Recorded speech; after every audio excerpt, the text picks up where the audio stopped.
What do you think of Natasha Ray's book, Me, Myself and Bipolar Brenda?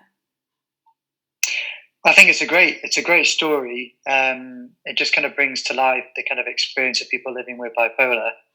It's got a very colourful use of language as well. I've learned lots of new words which I didn't know previously, and I think there's elements of it that kind of show a lot of the kind of the suffering and the pain of living with bipolar, but also there's a real story of hope there as well, which I think is really important to get across.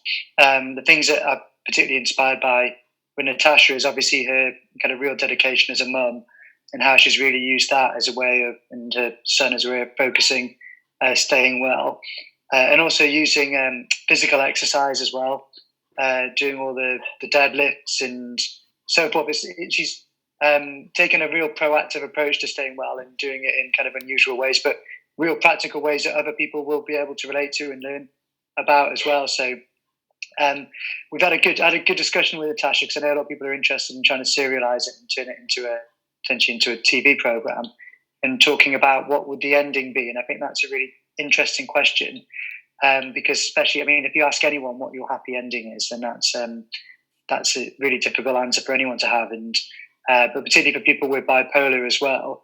But I think in many respects, Natasha has kind of showed that there are many different happy endings, or certainly happy periods, if you do take a kind of real kind of proactive approach to looking after your bipolar, that you can live well. And the journal is a really good example of how you can do that. Do you think Natasha's book will empower people and make them feel like there is light at the end of the tunnel, maybe? Yeah, I know it already has done. I mean, I know people who have thought they didn't know what they had. They never had a diagnosis of bipolar, but they've read the book, and now that's prompted them to then go to a doctor to try and get a diagnosis, because they're able to relate to a lot of the content within it. So I think it's certainly going to help a lot of people. That person might not end up having bipolar, but certainly it's helped them have a constructive conversation with a clinician that meant that they were able to then eventually get the help that they did need to get for the issues that they've had.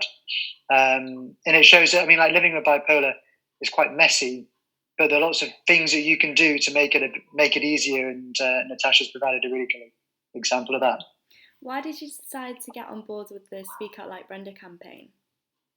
I think there's a few things. I mean, you probably get it from reading the book. Natasha's very tenacious, so she doesn't really take no for an answer. And so I got invited to go to the event, and I was really amazed by the people I met there.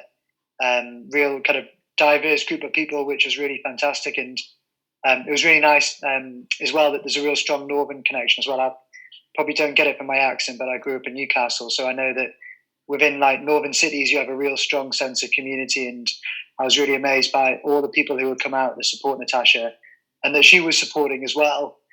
She was a real kind of figurehead for a really great group of people. So it was because of that kind of infectious personality, and also that there was a kind of a real amazing group of people behind her. We couldn't really say no, really.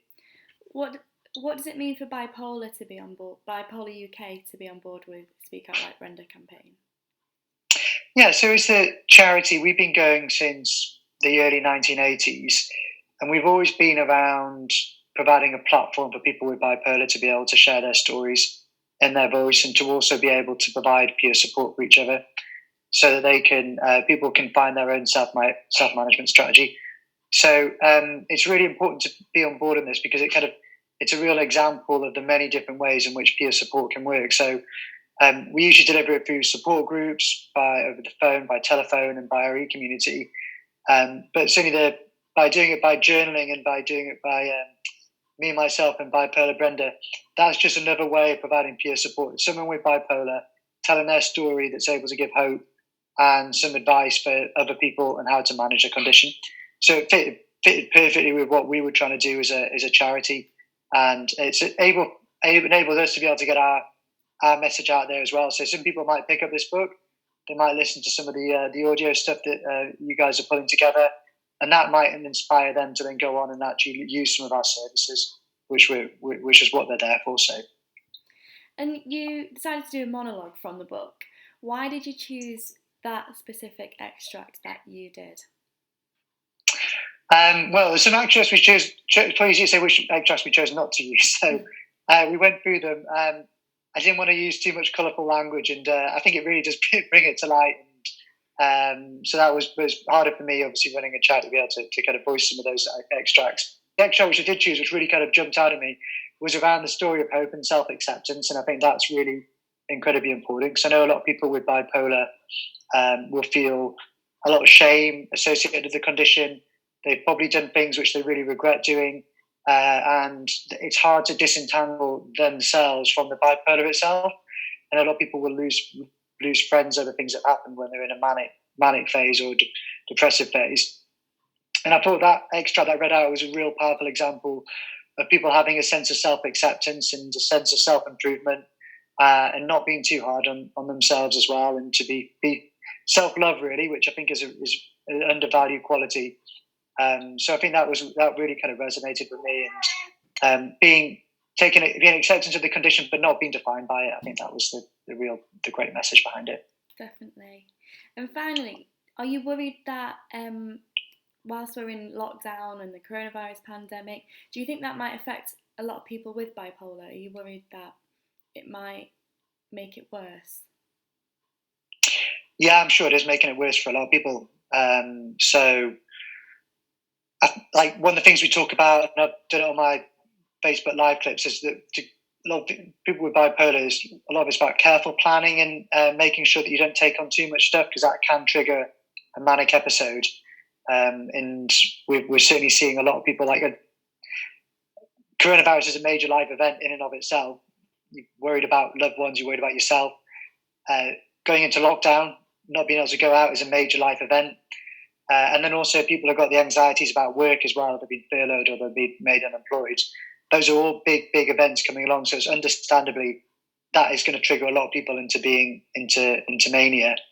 And a lot of people who are, like, I know people who work with a charity who have been going through this, and they've had to take real kind of proactive steps, changing their medication, but also changing what they take on, making sure they're getting sleep to be able to bring themselves back down. I mean, the flip side of it as well is obviously depression. We're really worried that people are at home and they're isolating, that they're not able to be able to kind of maintain the social connections that gave them light and hope in their lives. So that's a big worry. And we know people have had like weddings that they've been planning, and that those have been postponed, and people have got fiancés that they're not able to go and visit, and all of that stuff's really devastating. It's going to make anyone feel depressed. And if that depression has a tendency to kind of get more serious, then it's obviously a real worry.